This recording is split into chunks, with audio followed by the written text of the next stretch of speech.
guest this week on Veterans Chronicles is Joseph Norcom. He is a veteran of the U.S. Army Air Corps in World War II. He served in the 8th Air Force as a waist gunner on 23 missions over Europe. And Mr. Norcom, thanks very much for being with us today. It's an honor to have you. Thank you. Where were you born and raised? Let's start at the very beginning. I was born in Columbia, North Carolina, October the 23rd, 1925. When did you join the service? 44. Were you drafted or did you enlist? I enlisted. And why did you choose the Air Force or the Army Air Corps at the time? I wanted to fly something. Did you have any experience flying? No. So what happened then? Once you signed up, where did they send you? I went to Miami Beach. And what happened there? And stayed in one of the hotels down there and took my basic. And what did that consist of for the Air Corps? Well, it consisted of a lot of up and down the streets and singing. And we had a good basic, and then afterwards I was given an option. I was told I was trying to get into pilot training, and at that particular time I was told that really they had an overload, so to speak, and he would send me to officer candidate school, but I said, no, I want to fly. So he sent me to Denver through armor gunner training. And from there, I went on to Phoenix for gunnery school. What was gunnery school like? It was hot. That's about all. It wasn't much to it. And, of course, that was the first time we'd flown any.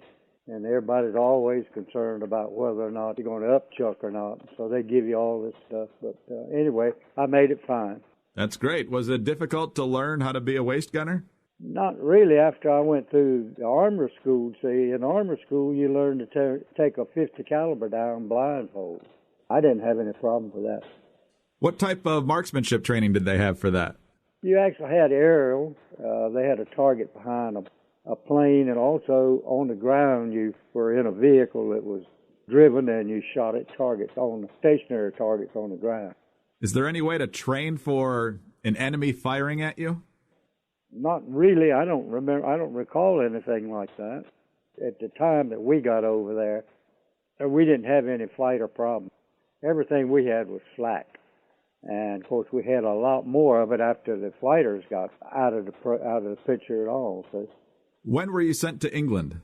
I think it was in January of 45. What was it like when you got there? Not too bad. It was pretty nice. It wasn't hard to adjust to being over there and getting ready to go. What did they have you doing in preparation for your first mission? We just had one little short flight around, and after that we started flying, and we flew almost every other day. Oh, so they put you into circulation right away. Right. So what was that first mission like? You've done all this training. You know what your responsibilities are. Describe what that first one was like. Well, to tell you the truth, the training we had, we lost just about as many people in training as we did over there. So really, it wasn't. You're just going from one thing into something else, which was the same thing. We lost a lot of people up in Lincoln, Nebraska, and up in Sioux Falls, all that training. Do you remember what your target was that first day? I could probably look it up on my flight record, but I don't know. I know the important ones and what they were, you know. I noted on my fourth mission, we hit some extreme weather. We were supposed to be going to Leipzig. We kept going and going and going, and the squadron kept breaking up. 2 or 3 little planes, so to speak. Of course, we wound up running out of gas before we could get back. We ran out of fuel before we could get back to our base or across the channel. So what did you do? Well, the Pathfinder had gone out, and the navigator didn't really know where we were. He thought we were in France. And we kept circling and circling. We had located a base, but it had looked like 1 jillion people on it. What they were actually doing, they were rehabbing this base. Well, we circled. They shot red flares. So we kept circling, making a wider circle, trying to find another place to land. Finally, we didn't have any choice, so we just came back, landed on the rebar and everything else. And when we got to the end of the runway, we turned taxi to come back, hit one of the bombed-out holes in there that had just been recently filled and got stuck.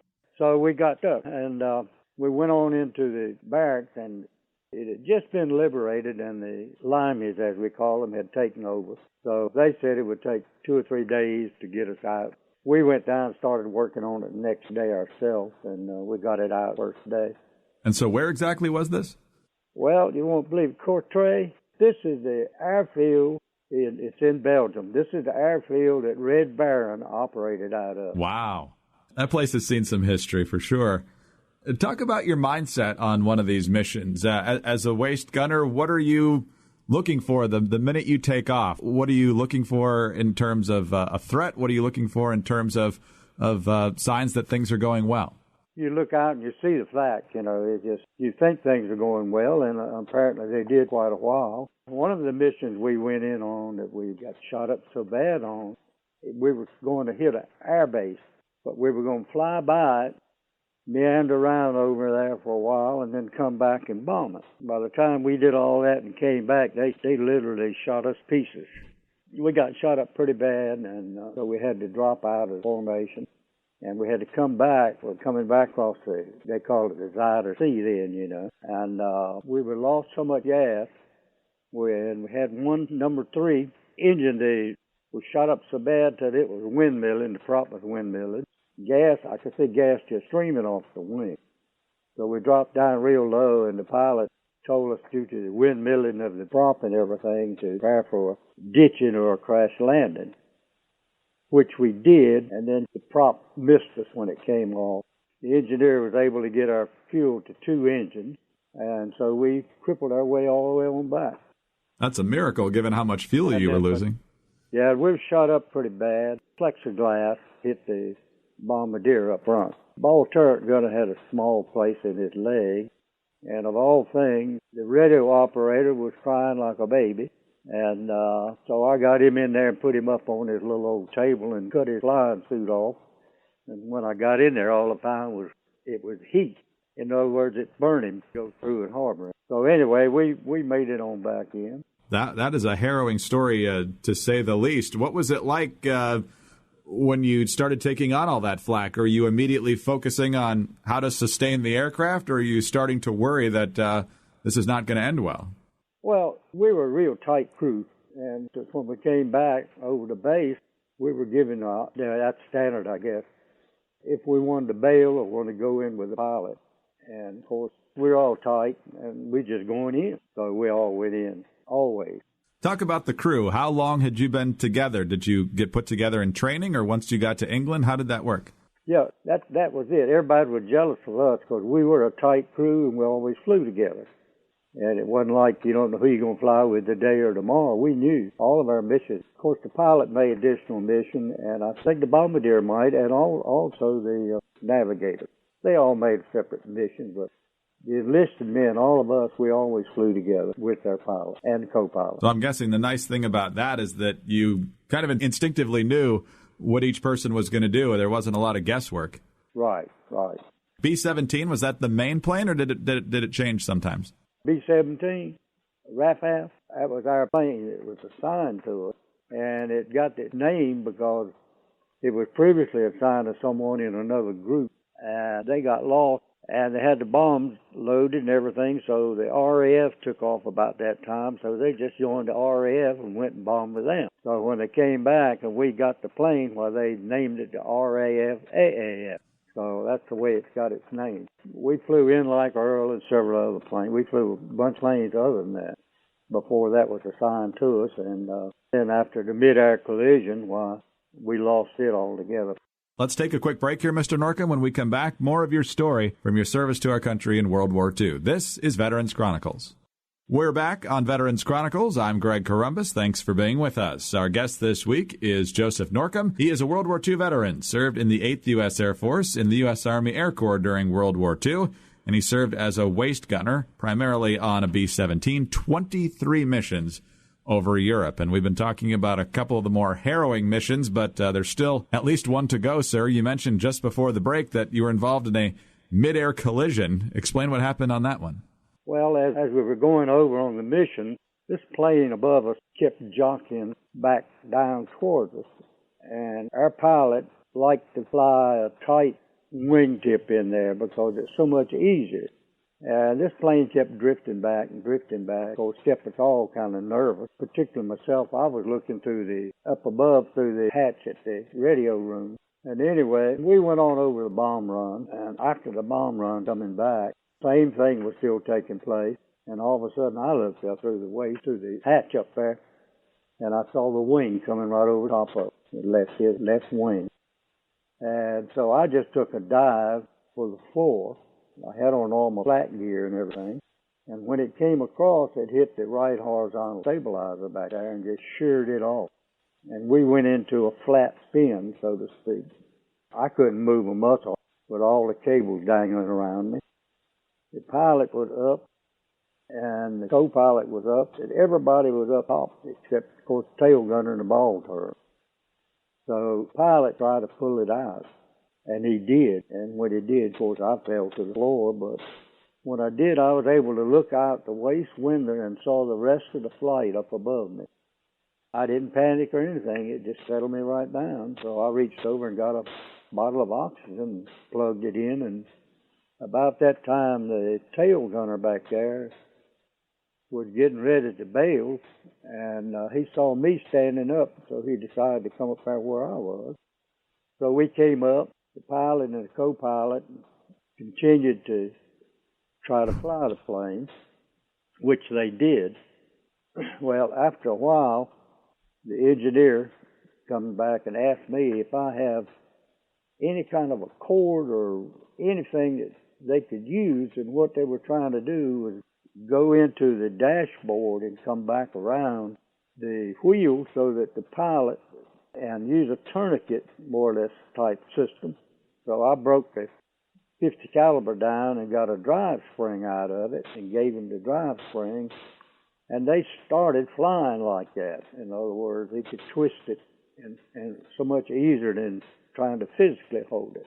But later, I was told by the co-pilot that they were about to tear the whole dashboard out up there, and so they had to abandon that and finish flying it in. And so when we got back over the field, the colonel that was in charge was trying to tell our pilot what to do. Our pilot already made up his mind. He knew what he was going to do, and he knew that if he ever cut his airspeed, that we'd lose control of the plane. So he asked us if we wanted to bail, and we decided if he was going in, we were going with him. He flew in. He cut the base commander off right then. And he flew in, and we landed at 140 miles an hour. And 90 miles is normal. The co-pilot said if he really had to ride the brakes when we hit the ground. I bet. So we all got out and kissed the ground. It was time to kiss the ground, finally. Oh, wow. That's 3 harrowing missions at least. I don't even know if there's more that you want to describe, but is that the one where you were the most concerned? Oh, it's time to kiss the ground, yes. I don't even have any record of it. I know my ball turret gunner, just as we got over the bomb run on one of our missions, everybody always rendezvoused in. And he didn't come in, so I kicked on top of the turret and couldn't get any response. And so about that time, I saw all the flak taking place. So I had to take my flak suit off so I could work. I had to get in there, hand crank him out. And when I hand cranked and opened the door, I looked down in and I saw that his oxygen hose had come disconnected. So I plugged him back in, and we went ahead and went ahead over the bomb run and started on our return mission. And after a while he came to, and the first thing he did, of course, was grab the controls and tear about half the door off before I could get him stopped and told him what had taken place. That was just another one daily thing. That's amazing stuff, Mr. Norcom. Let's take another quick break. When we come back, more about your story from World War II, and then we're also going to get your thoughts on your cousin, who was a hero in the Pacific Theater of World War II, also serving in the U.S. Army Air Corps. I'm Greg Corombos. This is Veterans Chronicles. We are back on Veterans Chronicles. I'm Greg Corombos. Thanks for being with us this week. Our guest is Joseph Norcom. He is a World War II veteran of the U.S. Army Air Corps. He served in the 8th U.S. Air Force. And, sir, we've talked a lot about a number of harrowing missions, the tight-knit nature of your crew. It's been a fascinating conversation already. What was your reaction when you found out the war in Europe had ended? We just stayed at the barracks. Some of them went up and some of them got off of the jeeps and everything else. We had one fatality. After that, we lost a lot of people that were taking rehab before they flew back home. And they had bad crash and lost, I don't know, all those people that were on rehab. Were you surprised at all, or did you think we were getting pretty close to victory? Oh, I knew we were. Yeah, it's pretty obvious because we had defeated their Air Force, so to speak. So we pretty well had everything under control, but they still had all their flak guns, which they could use them. See, normally what you do is back when the Air Force was dominant, they would go out and they would shoot at you until you got over the target. And once you got over the target, then they would back off, and that's when you'd pick up your flak. They'd start shooting at you from the ground until your bomb run was over, and then the Air Force would come back at you, the planes would. So that was the system, the way it worked. But once that I'll say the Air Force was ineffective, well, then they had more, they could move their ground. When you go across the Rhine River, they could move them wherever the flak, wherever you see, everybody flew the same pattern going in and coming out. So they could get under you and shoot at you. We're talking with Joseph Norcom. And, sir, how long did you have to stay in England before you got to go home when the war was over? We flew back, and it wasn't but about 6 weeks. Pretty nice. Yeah, we flew back. We had, we brought, I don't know how many of us, there's a whole plane full, and we brought all our ground crew came with us also. At that point, were plans being made to send you to the Pacific? We went back out for rehab, and it depended upon whether we were going or not. And then all of a sudden, after we got out, I think we went to Sioux Falls. It was determined that we would not have to go. And then it turned out nobody else had to go with the strikes on Hiroshima and Nagasaki and the end of the Pacific Theater War. How long did you stay in the service then after the war? Well, I had to stay in there for 2 years, even though I could have got out on points. But if I got out on points, I would have to be in reserve, and I didn't want to be in anything. So I stayed in 2 more months just so that I could be eligible without having to be in reserve, which was good. I didn't have to go to Korea then. What career did you pursue after that? I worked with a company that my brother-in-law started, and it's telecommunications. We buried cable, thousands of miles of it every year. How well did you stay in touch with the rest of your crew? We went without for several years, then we finally all, with the exception of one, got together in Lincoln, Nebraska, through the 381st Bomb Association, which they had had for quite a while, but only the tail gunner was a member until we all got together. We finally located everybody except the engineer on our crew. All of us got together in Lincoln, and then, of course, I'm the only one left. And all of them are certainly heroes, sir. And speaking of heroes, your family has more World War II service than we've already discussed, with your honorable service as a waist gunner on the B-17s. One in particular I know that you'd like to make sure folks know about is your cousin, Major Raymond Wilkins, who was awarded the Medal of Honor for his heroism in the air in the U.S. Army Air Corps. He served in the Pacific Theater, ultimately lost his life at the Battle of New Britain in 1943. What do you want folks to know about his legacy and what that means to your family? What got this started was my daughter's a member, and she received a calendar, World War II Medal of Honor edition, and it had Jack Lucas in there. They named the highway after him in Hattiesburg. And at that particular time, I was reading the articles, and lo and behold, Jack Lucas was born about 20 miles from me, over in the Carolinas, and that's also where Raymond is from. I believe Langley Air Force Base had something named after him up there, a building or something, a hangar or something. And but we got together, and they were building a new bridge over the river in Columbia, North Carolina. We were asking the state to dedicate the bridge to him, and it'd be the Raymond Wilkins Bridge, Memorial Bridge. Well, instead of that, they made the whole county, the length of the county, Highway 64, after him. Well, then when I got to Lucas, good Lord, he was right on, he's just right up the road from him. It's kind of ironic. We got 2 Medal of Honor winners right there in this little old dried up community, so to speak.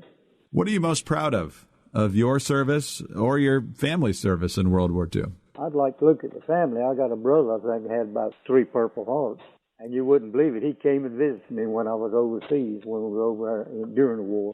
Where did he serve? He was in the Army. And where did he see action? He was in France, and they liberated France through there. What has it meant to you, sir, to see the recognition that the World War II generation has received, particularly over the past couple of decades? I think we've been pretty well taken care of, to tell you the truth. Is it gratifying? Yes. What else would you like us to know, sir, about your service, your crew members, your family, anything else from your time in World War II? All I know is that there was a wonderful crew, and we stayed in touch and right up to the last. And we had a chaplain who kept a daily log of everything. Mighty men of 381st, heroes all. And would you believe he lived to be 106?